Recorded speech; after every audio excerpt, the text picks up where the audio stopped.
On a Tuesday morning in March of 2003, Dale Whitmore stood in the gravel lot outside his machine shop in Harlan County, Kentucky, and watched a flatbed truck pull away with the last engine he would ever order from Consolidated Industrial Supply. He didn't know that yet. He was holding a clipboard with a purchase order on it, and he was thinking about the stack of blown motors sitting inside his bay doors, and he was thinking that he had maybe 3 weeks of parts inventory to get through the worst of them. He was not thinking about what would happen when those parts ran out. That came later. Let me tell you about Dale Whitmore, because you need to understand the man before you can understand what he did. Dale was 58 years old in 2003, and he had been rebuilding engines in Harlan County for 31 years, not restoring them, not tinkering with them on weekends, rebuilding them professionally, commercially, as the sole operator of Whitmore Engine and Machine, a 4,400 square foot shop on Route 119 that he had built with his own hands on a half-acre lot his father had left him. The building had a steel roof and a concrete floor and a Blanchard grinder that Dale had bought used from a closing shop in Knoxville in 1987 and had kept running through sheer stubbornness and an encyclopedic knowledge of its internal geometry. The sign above the bay doors was hand-painted. The phone on the wall was a rotary until 1994. Dale did not believe in spending money on things that already worked. He had started the shop in 1972 with a single engine stand, a set of used micrometers, and a reputation for honesty that his father had spent 40 years building as a mechanic at the county road department. Dale's father, Everett Whitmore, had taught him that an engine is a system of tolerances, and that a man who understands tolerances can fix anything that breathes and burns. Everett had also taught him that the parts are never the problem. The problem is always the man who didn't understand the parts well enough to keep them from failing in the first place. Dale had carried that lesson for 31 years, and it showed in his work. His engines didn't come back. In 3 decades of operation, Dale Whitmore had a warranty return rate that the dealers in Lexington would not have believed if someone had shown them the books. The people who brought him their motors were coal operators, logging contractors, county road crews, independent truckers, and farmers from 4 counties who had learned through word of mouth that Dale Whitmore could fix what the dealers said couldn't be fixed.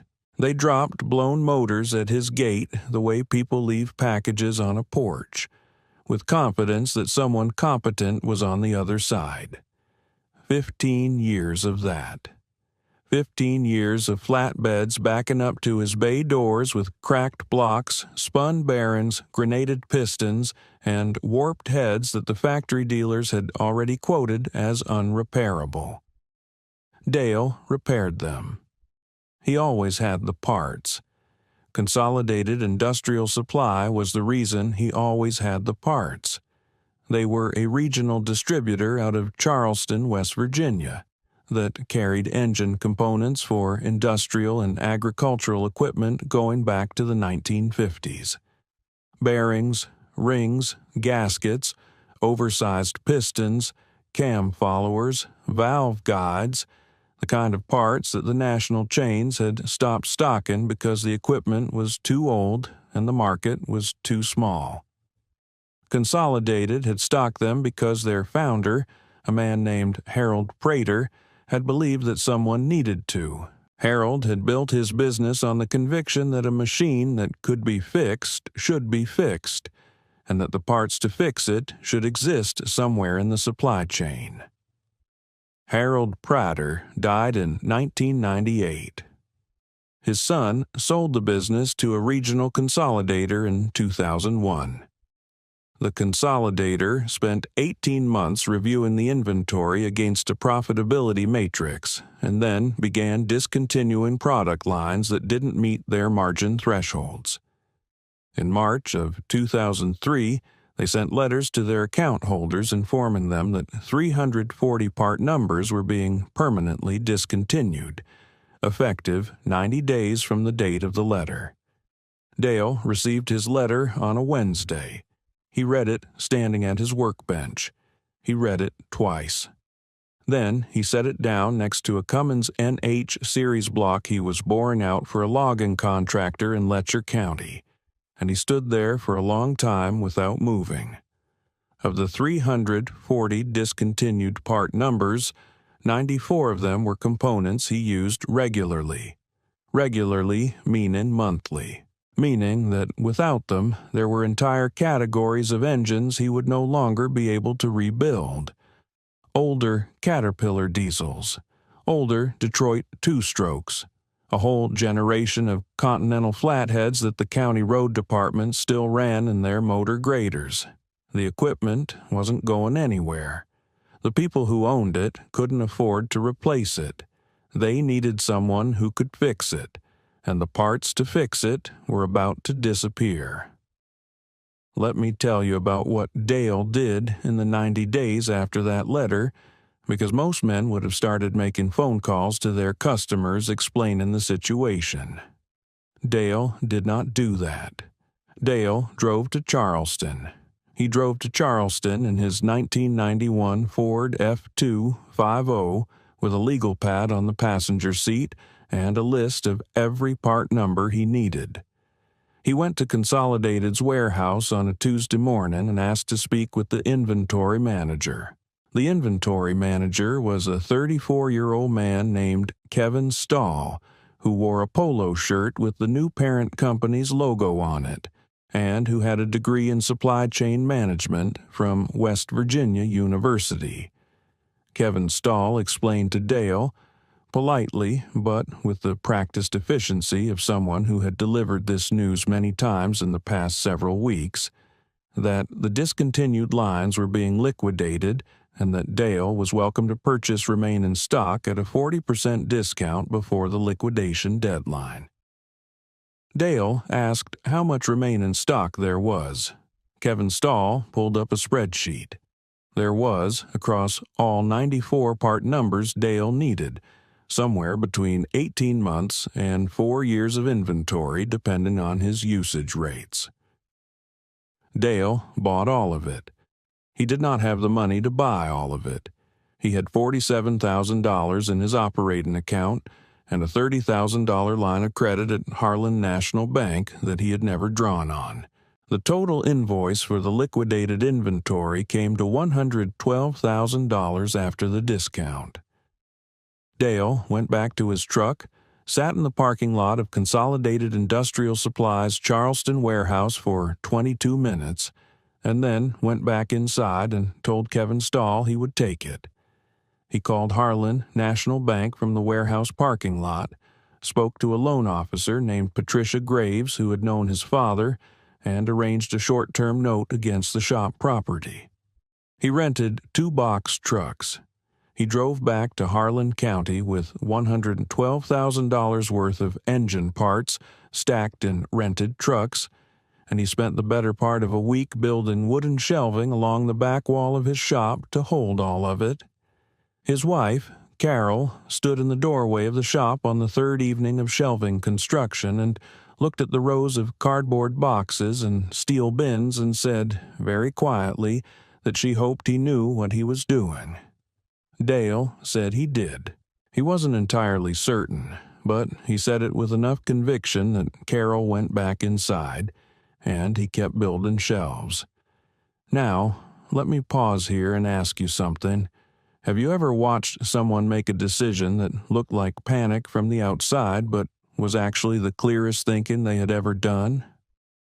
That's what Dale Whitmore did in that parking lot in Charleston. He wasn't panicking. He was calculating.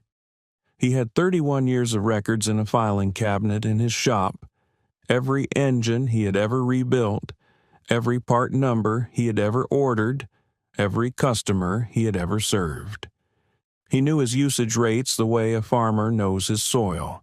He knew exactly which parts he needed, exactly how many he used per year, and exactly how long that inventory would last him. He bought time. Specifically, he bought somewhere between 4 and 7 years of time, depending on how the work came in. And he had a plan for what to do with that time. Let me tell you about the plan, because this is where Dale Whitmore stopped being a man with a parts problem and started being something else entirely. The parts he had bought from Consolidated were finished goods, manufactured components ready to install. But Dale knew, because he had been working with these parts for 31 years, exactly what they were made of, exactly what tolerances they were machined to, and exactly what equipment you would need to make them yourself. He had a Blanchard grinder. He had a lathe. He had a boring mill. He had a surface grinder and a honing machine and a valve seat grinder that he had rebuilt from a parts machine in 1989. He had, in short, most of the equipment you would need to manufacture engine components from raw stock if you understood the metallurgy and the geometry well enough to do it correctly. Dale understood both. What he did not have was a source for raw stock.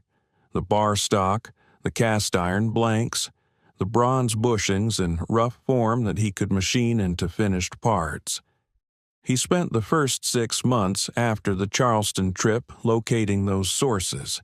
He drove to machine shops in Pikeville and Hazard and Corbin. He called suppliers in Cincinnati and Louisville. He found a foundry in Barberville that could pour cast iron to his specifications if he brought them a pattern. He found a steel service center in Knoxville that could cut bar stock to length and ship it on a 2-week lead time. He built, piece by piece, a supply chain that did not depend on any single distributor, that reached back to raw materials, and that he could operate from his shop in Harlan County with his own equipment and his own hands. It took him 3 years to build it completely. During those 3 years, he was also running the shop, rebuilding engines, keeping his customers' equipment running. He worked 6 days a week, and most Saturdays he worked until dark. Carol brought dinner to the shop on those evenings, and they ate together at his workbench with engine blocks on both sides of them, and Dale explained what he was working on, and Carol listened, and that was their life, and they were not unhappy with it. By 2006, Dale Whitmore could manufacture, from raw stock, 61 of the 94 part numbers he had originally purchased from Consolidated. Not approximate versions of them, exact replicas, machined to the same tolerances as the original components, made from equivalent or superior materials. The remaining 33 part numbers were components he couldn't practically manufacture in-house.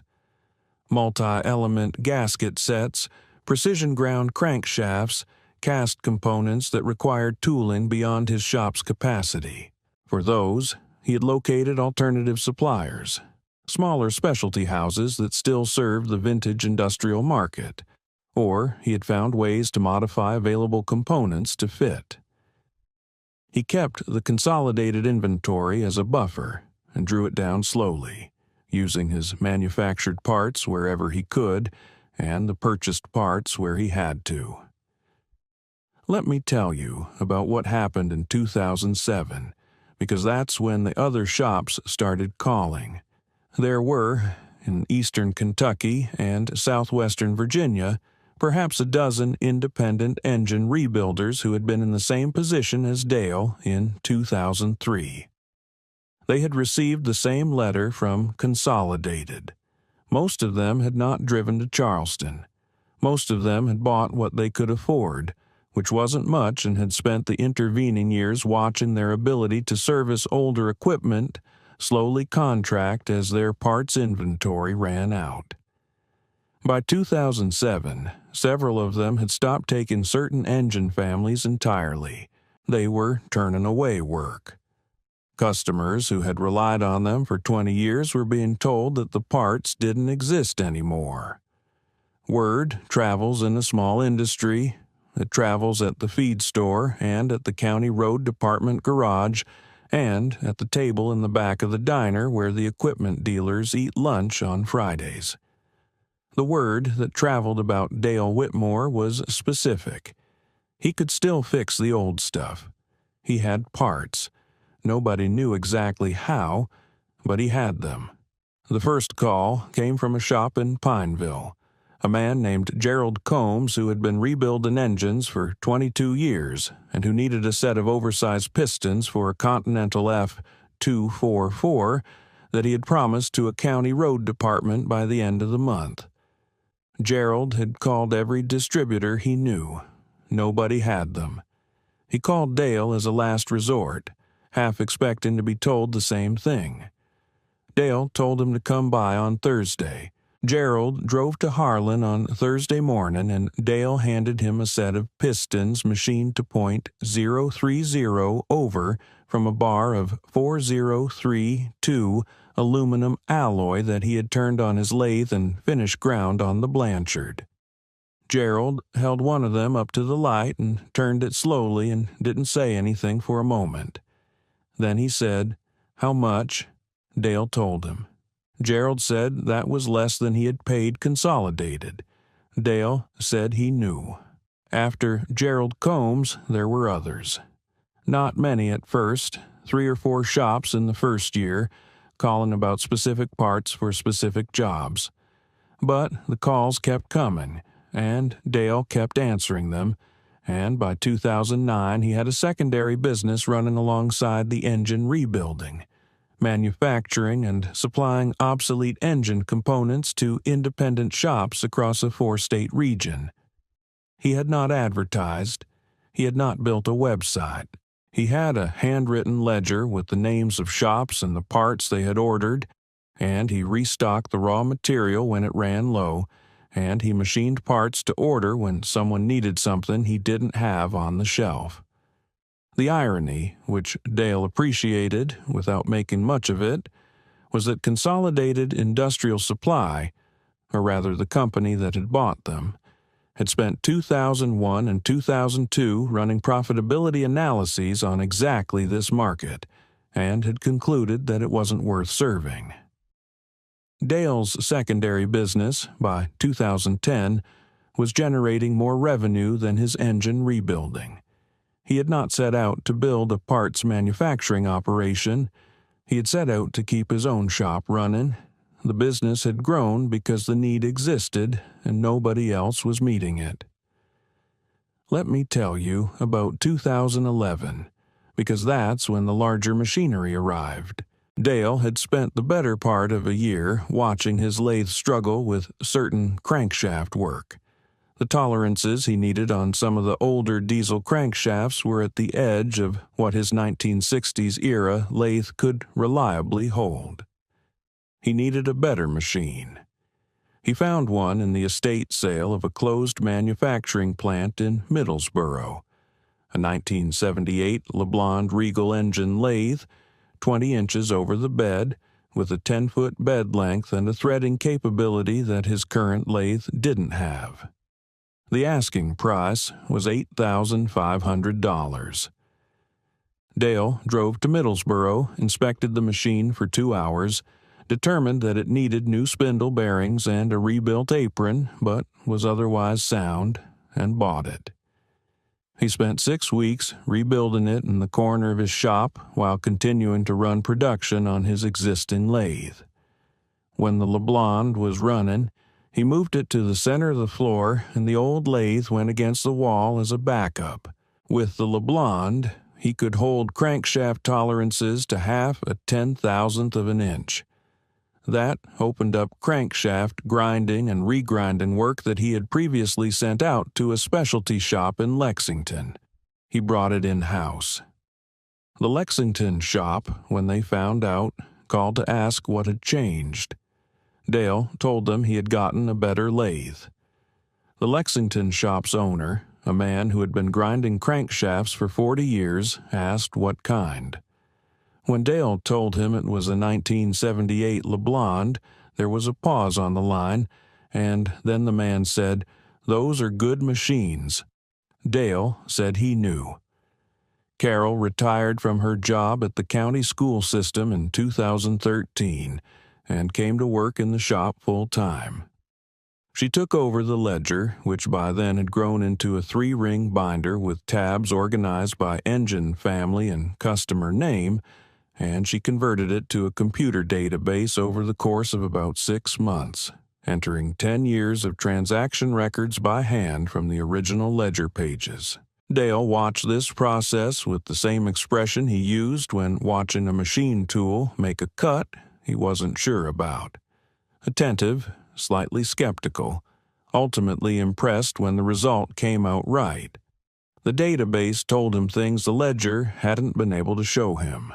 Which parts he sold most, which engine families were growing in demand, which customers were ordering more frequently. He used this information to adjust his raw stock purchasing and his machining schedule. By 2015, Whitmore Engine and Machine employed 4 people besides Dale and Carol. There was a machinist named Bobby Trent, who had come to Dale straight out of a vocational program at the community college in Cumberland, and who had, over 8 years, developed a feel for the Blanchard grinder that Dale considered almost as good as his own. There was a young man named Cody Napier, who ran the honing machine and the valve seat grinder, and who was, in Dale's estimation, the most naturally gifted hand he had ever trained. There was a woman named Sandra Holbrook, who handled shipping and receiving, and who had reorganized the part storage system 3 times in 5 years, each time making it faster and more logical, until the shop could locate any part in inventory in under 4 minutes. And there was Dale's son, Marcus, who had spent 6 years working in industrial maintenance in Lexington and had come home in 2013 with a knowledge of CNC machining that Dale didn't have and that the shop increasingly needed. Marcus had brought with him from Lexington a used Haas CNC turning center that he had purchased from a closing job shop for $14,000. He had rebuilt the control system himself, replacing failed components with modern equivalents that he sourced from an industrial electronics supplier in Cincinnati. The Haas sat in the back corner of the shop and made parts that Dale's manual machines could not make economically. Complex geometries, tight tolerances, and difficult materials, small runs of components that would have taken Dale 3 hours on the lathe and took the Haas 22 minutes. Dale watched Marcus program the machine with the same expression he had used watching Carol build the database. Attentive, skeptical, ultimately impressed. He did not pretend to understand the CNC programming. He understood the parts it made, and he understood whether they were correct, and that was enough. Marcus programmed the machine. Dale inspected the output. Between them, they covered the ground. Let me tell you about the phone call that came in January of 2018, because that's when the story turned in a direction that Dale had not anticipated. The call came from a man named Richard Ashby, who identified himself as a procurement manager for a regional electric utility based in Knoxville.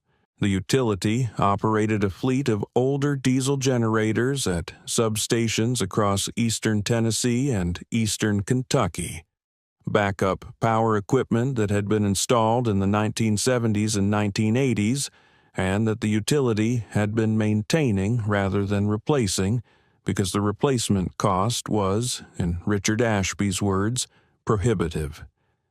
The generators ran on a family of industrial diesel engines that had been manufactured by a company that no longer existed, and the parts supply for those engines had effectively dried up over the previous 5 years, as the last of the original manufacturer's service parts inventory was consumed.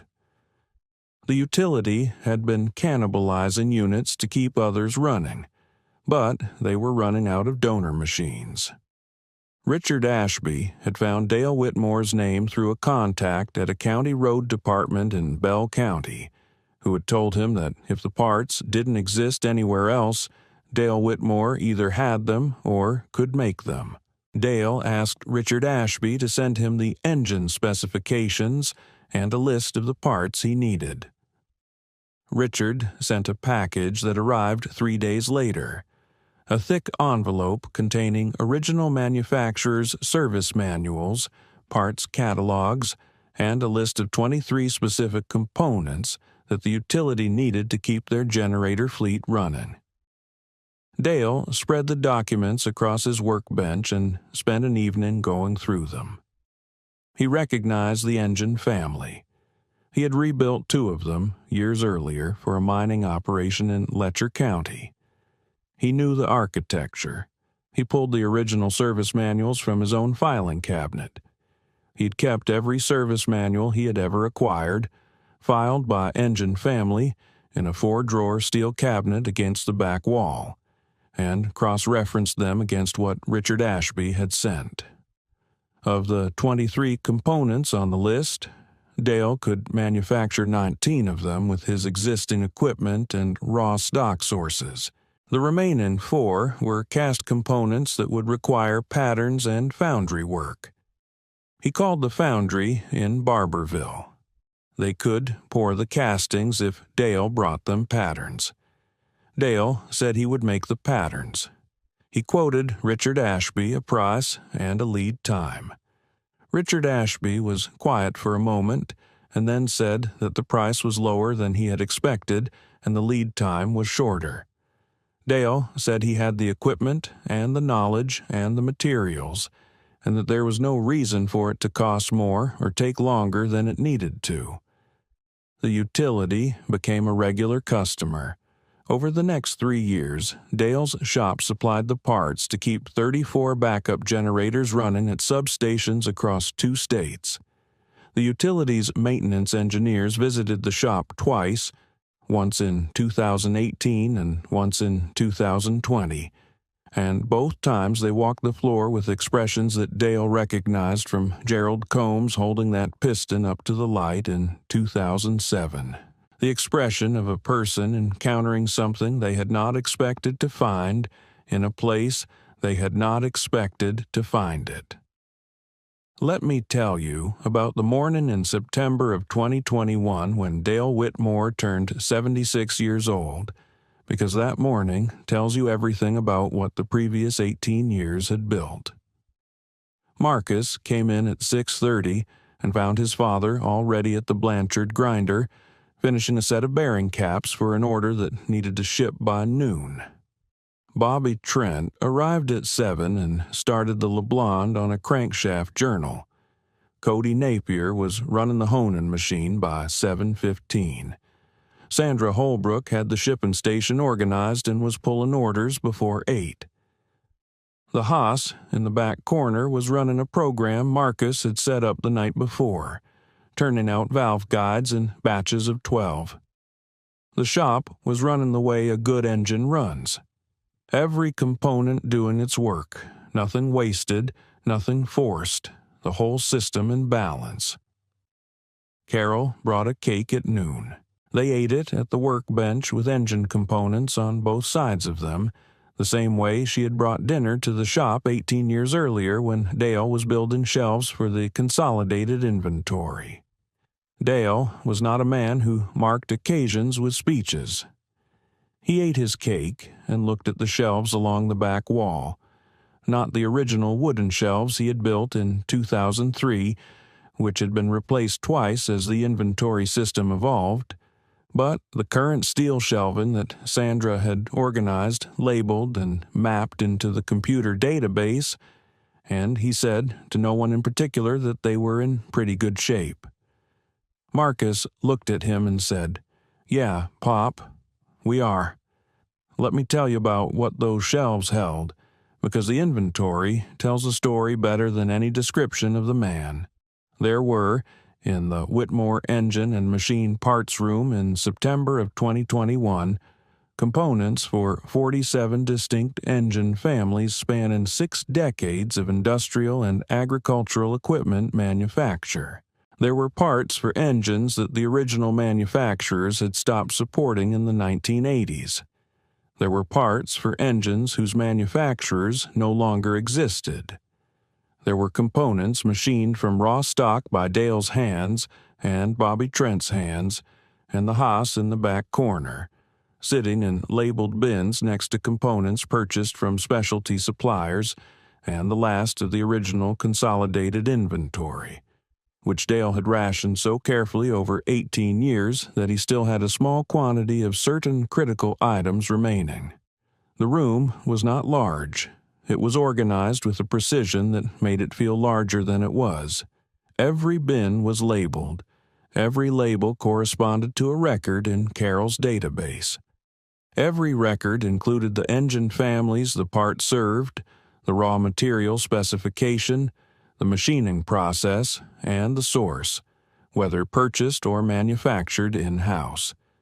The shops that called Whitmore Engine and Machine in 2021 were not the same shops that had called in 2007. Some of those original shops had closed.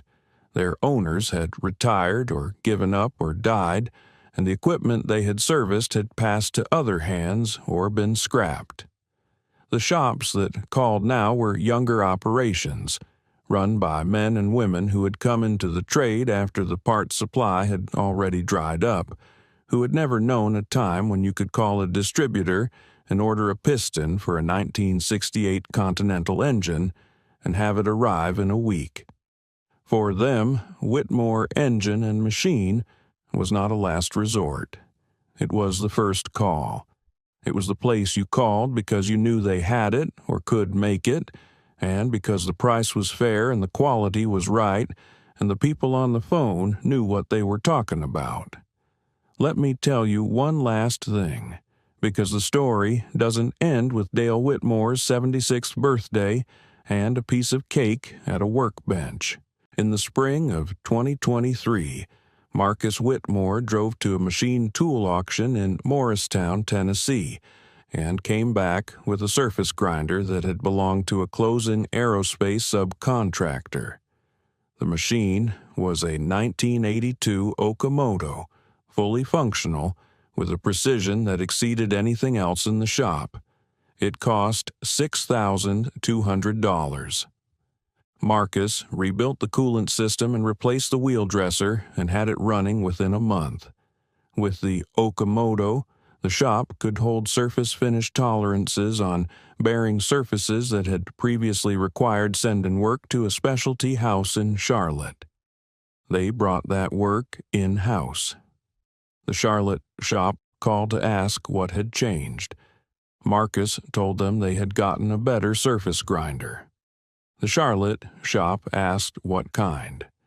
When Marcus told them it was a 1982 Okamoto, there was a pause, and then the man said, "Those are good machines." Marcus said he knew. The filing cabinet with Dale's service manuals is still against the back wall of the shop.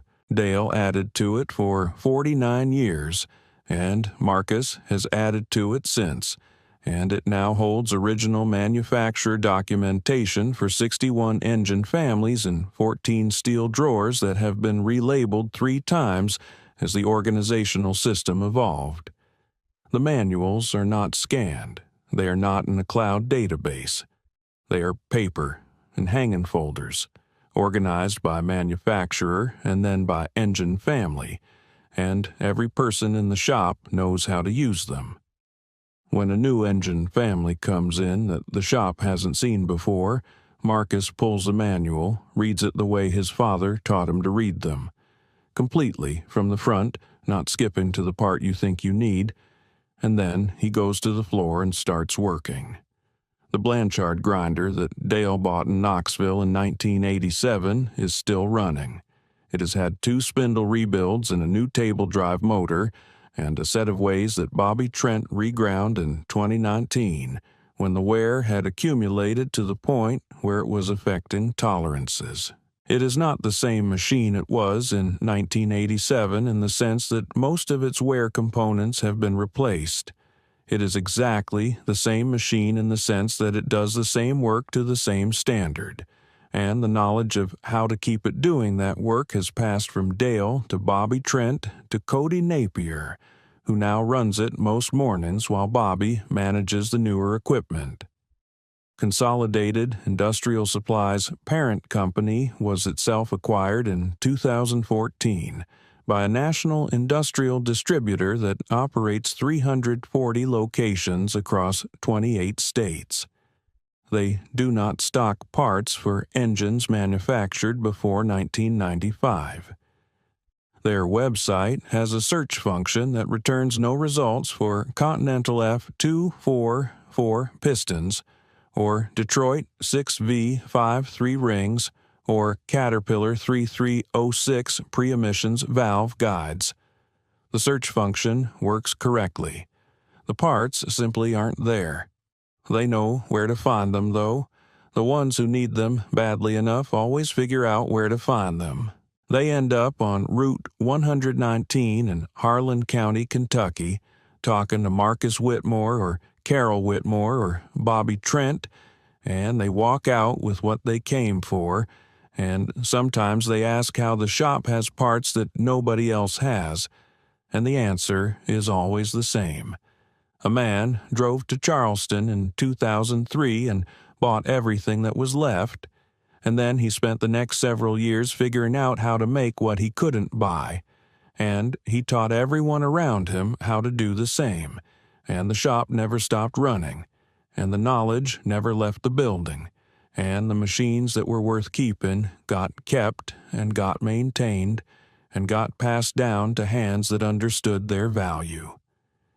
There's a framed photograph on the wall above Dale's old workbench. It's a picture of Dale and his father, Everett, standing in front of an engine that Everett rebuilt in 1961. A big Continental flathead that had come out of a county road grader. Dale is maybe 16 in the photograph, standing next to his father with his arms at his sides, looking at the engine the way his father is looking at it, which is the way you look at something you understand completely and respect completely and are not finished with yet. The photograph has been on that wall since 1994. The workbench beneath it has changed. The tools around it have changed. The people working in the shop have changed. The photograph has not changed, and the way of looking at an engine that it captures has not changed, and that continuity is not an accident. It is the whole point.